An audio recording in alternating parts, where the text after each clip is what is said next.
اللہ تبارک و تعالی انسان کو جسم اور روح کا مرکب بنایا ہے. جسم اس وقت تک کام نہیں کر سکتا جب تک کہ اس کے اندر روح نہ رہے, اور روح کا واسطہ جسم کے ساتھ نہیں ہے. روح ایک مرتبہ پیدا ہو گئی تو وہ قیامت تک بھی رہے گی اور قیامت کے بعد بھی باقی رہے گی. جسم کا تعلق اللہ نے ایسے بنایا کہ جیسے ہی جسم سے روح نکل گئی تو آدمی کا جسم مردہ ہو جاتا ہے, آدمی کا جسم خراب ہونا, سڑنا, گلنا شروع ہو جاتا ہے, اور جب اس کو مٹی میں رکھ کر آتے ہیں تو گل سڑ کر ختم ہو جاتا ہے. لیکن روح ایک ایسی چیز ہے جب جسم سے نکل جاتی ہے تو جسم سے نکلنے کے بعد بھی اس کا تعلق اس کے اعمال سے, اس کی زندگی سے باقی رہتا ہے. تو اللہ تبارک و تعالیٰ ان دو چیزوں کے مرکب کو انسان بنایا ہے. اب روح جو باقی رہ جاتی ہیں اسی کے ساتھ عالم برزخ کا اعتبار ہوتا ہے, حساب کتاب اسی سے ہوتا ہے. تو آدمی کے لیے ضروری ہے کہ دنیا میں رہتے ہوئے ان دونوں چیزوں کے متعلق غور کرے, فکر کرے اور اس کو سنوارنے کی کوشش کرے. لیکن آدمی کی عقل اتنی کمزور ہو گئی ہے کہ آدمی اس جسم کو سنوارنے اور اس جسم کو بنانے کے پیچھے لگا ہوا ہے جو جسم سڑ کر ختم ہونے والا ہے. مثال کے طور پر آدمی اپنے آپ کو خوبصورت بنانے کی کوشش کرتا ہے, آدمی اپنی صحت کو اچھی رکھنے کی کوشش کرتا ہے, آدمی اپنے بالوں کو, اپنے جسم کو بنانا بھی ہے, پاک صاف بھی رہنا ہے, لیکن یہ تمام چیزوں کا تعلق صرف جسم سے ہے, روح سے اس کا کوئی تعلق نہیں ہے. جیسے آدمی اپنے جسم کو بنانے سنوارنے کے پیچھے لگتا ہے, اسی طریقے سے اپنی روح کو بھی بنانا ہر آدمی کے لیے ضروری ہے. اگر روح کو نہیں بنائے گا, اگر روح کو علاج نہیں کرے گا, جیسے آدمی اپنے جسم کو سنوارتا ہے, جیسے ہی ایک کھانسی زیادہ ہو گئی آدمی ٹیبلٹس لینا شروع کر دیتا ہے, بخار زیادہ ہو گیا ڈاکٹر کے پاس جاتا ہے, کوئی زخم ہو گیا جا کر اس کو ٹریٹمنٹ کراتا ہے, اور اگر بھی زیادہ زخم ہو گیا تو جا کر اس کو آپریشن کراتا ہے. تو آدمی اپنے جسم کے متعلق زیادہ متنبع ہے, زیادہ ہوشیار ہے اور زیادہ سوچ و فکر کرتا ہے کہ اپنے جسم کو اچھا رکھنا, صحت یاب رکھنا, اس کو کوئی تکلیف نہیں ہونا. آدمی ہر اعتبار سے اس کی فکر کرتا ہے. اب روح بھی بیمار ہوتی ہے, روح کو بھی زخم لگتا ہے, روح کو بھی کھانسی آتی ہے, روح کو بھی بخار آتا ہے, لیکن اس کا پتہ نہیں چلتا. آدمی جسم کو تو سنوارتا ہے, جسم کو بناتا ہے, جسم کو ترقی بھی کرتا ہے, لیکن روح کی طرف توجہ نہیں دیتا. تو اب ہمارے دلوں میں ایک بات آ سکتی ہے, ہمارے دلوں میں ایک سوال پیدا ہو سکتا ہے, جسم میں جو تکلیف ہوتی ہے وہ ہم کو محسوس ہوتی ہے, جسم میں جو زخم آتا ہے وہ ہم کو دکھائی دیتا ہے, جسم میں جو کمزوری آتی ہے وہ ہم کو محسوس ہوتی ہے, جسم میں جو بخار وغیرہ آتا ہے اس کا ہم کو احساس ہوتا ہے, اس لیے ہم اس کا علاج کراتے ہیں, اس لیے ہم ڈاکٹر کے پاس جاتے ہیں, اس لیے ہم اس کا ٹریٹمنٹ کراتے ہیں, اس لیے ہم میڈیکل جا کر اس کے ٹیبلٹس وغیرہ لیتے ہیں. لیکن روح میں جو کمزوری ہوتی ہے, روح کو جو بخار آتا ہے, روح کو جو زخم لگتا ہے, اس کا احساس بھی ہم کو نہیں ہوتا. اور دنیا میں جسم کے ڈاکٹرز, جسم کے حکیم, جسم کو تشخیص کرنے والے بہت سارے لوگ ہیں. اب وہ جو بات بتاتے ہیں اس کو فالو کرنے سے اس کو صحت ملتی ہے. ڈاکٹر نے بتایا کہ آپ ٹھنڈا پانی استعمال نہیں کر سکتے, اب ڈاکٹر کے کہنے پر ہم نے ٹھنڈا پانی کو چھوڑ دیا, اور یہاں تک کہ بعض لوگوں کو کہا جاتا سر پر پانی نہانے سے بھی منع کیا جاتا, اس کی بات پر عمل کر لیا تو بخار کم ہو گیا, اس کو صحت مل گئی اور وہ اچھا ہو گیا, اور اس کے دیے ہوئے دوائیوں کو کھا لیا. اب یہ جسم کا ڈاکٹر ہونے کی وجہ سے جسم میں صحت آ گئی. ایسے ہی روح کے متعلق ہم کو معلوم نہیں ہوتا کہ میری روح خراب ہے یا نہیں ہے, میری روح بیمار ہے یا نہیں ہے, میری روح میں کمزوری ہے یا نہیں ہے, معلوم نہیں ہوتا. اس لیے ہم لوگ اس کے طرف زیادہ توجہ نہیں دیتے. تو اس کا جواب یہ ہے, روح کو بیماری ہے یا نہیں, روح صحت یاب ہے یا نہیں, کیسے معلوم کر سکتے ہیں؟ اس کو بھی ہم خود معلوم کر سکتے ہیں. بعض جسم کی بیماریاں ایسی ہوتی ہیں جس کا آدمی کو علم نہیں ہوتا.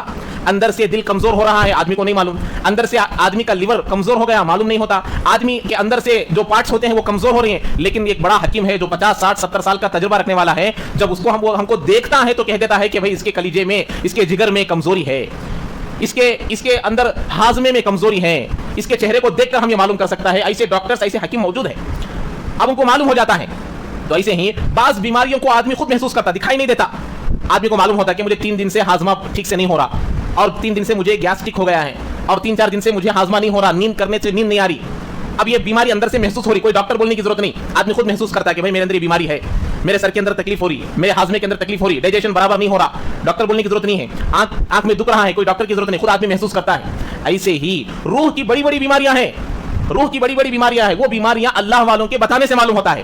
لیکن روح کی چھوٹی چھوٹی بیماریاں ایسی ہیں جس کو انسان خود پہچان سکتا ہے. جیسے نماز کے پڑھنے میں سستی ہونا, نماز کے پڑھنے میں دل نہیں لگنا, آدمی کو معلوم کر لینا کہ میرا دل بیمار ہے, میری روح بیمار ہے.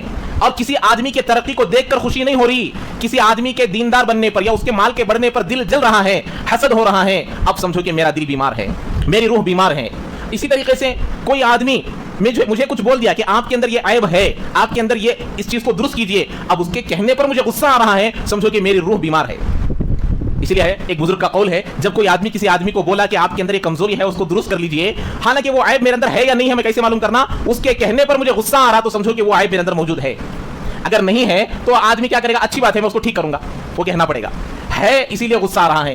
تو اسی لیے فرماتے ہیں آدمی کو جسم کی صحت کا بھی خیال رکھنا ہے، روح کی صحت کا بھی خیال رکھنا ہے. جب روح اچھی بن جاتی ہے، نماز پڑھنے میں دل لگتا ہے، تہجد پڑھنے میں دل لگتا ہے، اشراق پڑھنے میں دل لگتا ہے، راتوں کو جاگنے میں دل لگتا ہے، اللہ کے راستے میں جانے میں دل لگتا ہے، دین کی محنت کرنے میں دل لگتا ہے، اللہ کا ذکر کرنے میں دل لگتا ہے. اب ان کاموں میں دل نہیں لگ رہا، ان کاموں میں دل بے چین نہیں ہو رہا، بے چین ہو رہا ہے، دل اس میں خوش نہیں ہو رہا، تو سمجھو کہ ہماری روح بیمار ہے.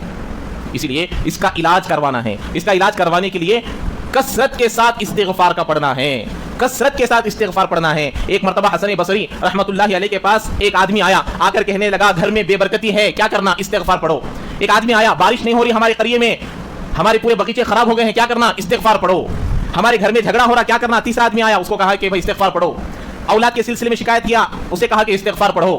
تو ہر ایک کے لیے استغفار کی تلقین کر رہے ہیں، ہر ایک کے لیے استغفار پڑھنے کو کہا جا رہا ہے. اللہ نے سورہ نوح میں فرمایا تمام چیزوں کی کمی کے لیے، تمام چیزوں کی درستگی کے لیے استغفار ضروری ہے. حضرت موسیٰ علیہ السلام سے ایک آدمی نے پوچھا، اللہ نشانہ لگانے والا بن جائے، آسمان کمان بن جائے، زمین یہ تیر بن جائے، اب زمین میں رہنے والے کیا کرنا. اللہ تیر نشانہ لگانے والا، آسمان کمان بن گیا ہے، اور زمین میں رہنے والی چیزیں، زمین جو ہے کیا بن گئی، تیر بن گئی ہے، اب کیا کرنا. تو حضرت موسیٰ علیہ السلام نے فرمایا اللہ کے پیروں میں پڑ جانا، اللہ کے پیروں میں پڑ جانا، اللہ کے پیروں کو پکڑ لینا، اللہ کے سامنے گر جانا، اللہ کے سامنے گڑ گڑانا کہ اللہ ہم گناہوں کے پتلے بن چکے ہیں، اٹھنے سے، بیٹھنے سے، چلنے سے، ہر اعتبار سے ہم سے برائی ہو رہی ہے. استغفار پڑھنا، ہمیشہ استغفار کی تلقین کرنے سے ہمارے دل کے اندر صفائی پیدا ہوتی ہے.